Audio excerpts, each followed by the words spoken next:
मैंने फिर एक बार उससे पूछा, भाई कौन हो तुम? ये रात में पेड़ क्यों काट रहे हो?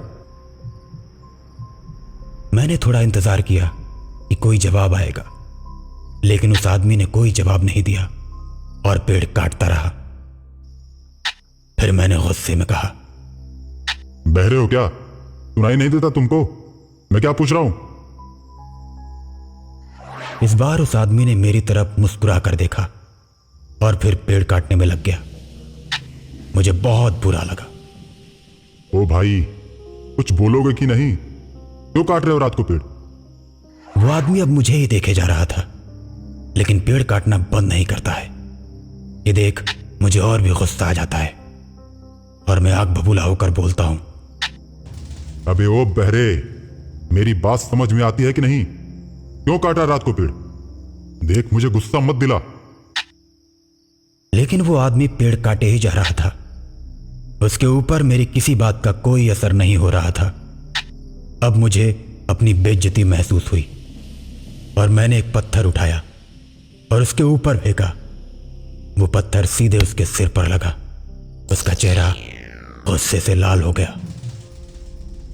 वो आंखें बड़ी करके गुस्से से मुझे देखने लगा। चोट लगने के बावजूद वो अब भी पेड़ काटे जा रहा था। ये देख मेरा गुस्सा और बढ़ गया। अब मैंने उसे नीचे उतारने की सोची। ओ चोर, तू ऐसे नहीं मानेगा ना? अब मैं तुझे ऊपर आकर पेड़ से नीचे फेंकूंगा, फिर तेरी टांग तोड़ूंगा। रुक तू। मैं पूरे गुस्से में था। मैंने अपनी पीठ से बैग उतारा और मोटरसाइकिल पर टांग दी और फिर जैसे ही मुड़ा तो देखता हूं कि वो आदमी पेड़ पर नहीं है। मैं आश्चर्य में पड़ गया, इतनी जल्दी वो कहां जा सकता है। तभी पीछे से एक आवाज आई। मैंने अचानक पीछे मुड़कर देखा तो वो आदमी ठीक मेरे सामने खड़ा था। उसे अपने पास देख मैं बोला, तुम तो अभी पेड़ पर थे, इतनी जल्दी नीचे कैसे आ गए? तुम कह रहे थे ना कि अभी ऊपर आकर पेड़ से नीचे फेंकूंगा, फिर तेरी टांग तोड़ूंगा, इसलिए मैं नीचे आ गया। तोड़ो मेरी टांग। मैं एकदम से डर गया। मैं समझ गया कि ये कोई पागल आदमी है। अब मैंने उससे पीछा छुड़ाना ही सही समझा। अरे नहीं चाचा, मैं तो मजाक कर रहा था। जाइए जाइए जाइए, आप जाकर पेड़ काटिए। लेकिन मैं मजाक नहीं कर रहा। तोड़ो मेरे पैर, तोड़ो। अब मैं समझ चुका था कि इस आदमी से पीछा छुड़ाना ही अच्छा है।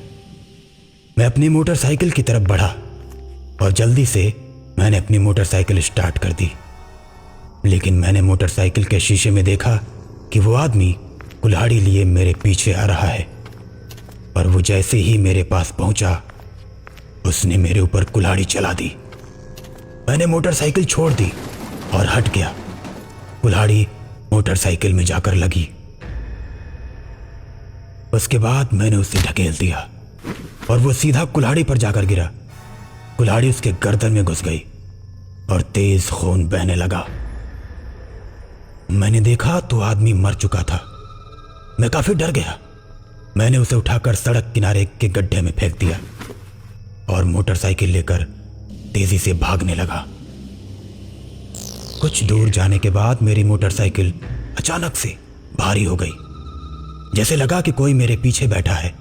मैंने शीशे में देखा तो वही आदमी कुल्हाड़ी लिए मेरे पीछे बैठा था और फिर उसने कुल्हाड़ी से मेरे कंधे पर वार किया।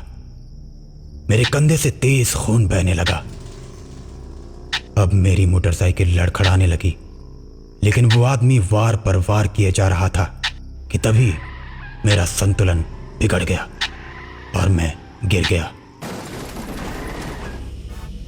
थोड़ी देर के बाद मेरी आंख खुली तो मैंने देखा कि वो आदमी सड़क पर गिरे किसी आदमी को कुल्हाड़ी से काटे जा रहा है, जैसे वो कोई लकड़ी हो। मैंने ध्यान से देखा तो वो मैं ही था। उसको मारने के लिए मैंने अपनी मोटरसाइकिल की टूटी हैंडल उठाने की कोशिश की, लेकिन नहीं उठा पाया। फिर मैंने अपने आप को छूना चाहा, लेकिन नहीं छू पाया। अब मैं समझ गया कि मैं मर चुका हूं। वो आदमी बेरहमी से मेरी लाश को काटे जा रहा था कि तभी सामने से पुलिस की जीप आ जाती है और वो आदमी गायब हो जाता है। पुलिस वाले जीप से उतरते हैं। लाश को देखकर दरोगा बोलता है, ओहो, इसको तो किसी ने बड़ी बेरहमी से मारा है। सर, ये किसी इंसान का काम नहीं, ये बूढ़े सरयू बढ़ई की भटकती आत्मा का काम है। उसी ने काटा है इसे। तुम जानते हो कि ये सरयू की आत्मा का काम है? सर, ये सरयू बढ़ई बहुत ही सज्जन आदमी था। किसी गरीब के घर कई सामान तो ये बिना पैसे के ही खुद बनाकर दे देता था। खुद ही पेड़ काटता और सामान बनाकर लड़की वालों के घर पहुंचा देता। लोग तो इसे गरीबों का भगवान कहते थे सर। लेकिन एक दिन ये लकड़ी काट रहा था कि तभी कुछ बदमाशों ने इसको पकड़ लिया और इससे पैसे मांगने लगे। उनको लगा कि ये लकड़ी का सामान बनाकर खूब पैसे कमाता है। उसने मना किया और बताया कि भाई, मैं लोगों की सिर्फ मदद करता हूं, कोई पैसे वैसे नहीं कमाता। तो उन बदमाशों ने उसे मार दिया और पेड़ पर लटका दिया। आते जाते बहुत से लोगों ने देखा कि ये उसी पेड़ पर बैठकर रात को पेड़ काटता दिख जाता है जिस पर उसे लटकाया गया था। लेकिन वो किसी को हानि नहीं पहुंचाता है। और जब कोई उसके साथ बदमाशों वाली हरकत करता है तो वो उसे छोड़ता भी नहीं है, उसे कुल्हाड़ी से काट काट कर मार डालता है। ये सुनकर मेरे तो होश ही उड़ गए। पुलिस वाले मेरी लाश को पोस्टमार्टम के लिए ले गए और मैं आज भी उसी सड़क पर आते जाते लोगों को देखकर अपनी की हुई गलती के लिए पछताता रहता हूं।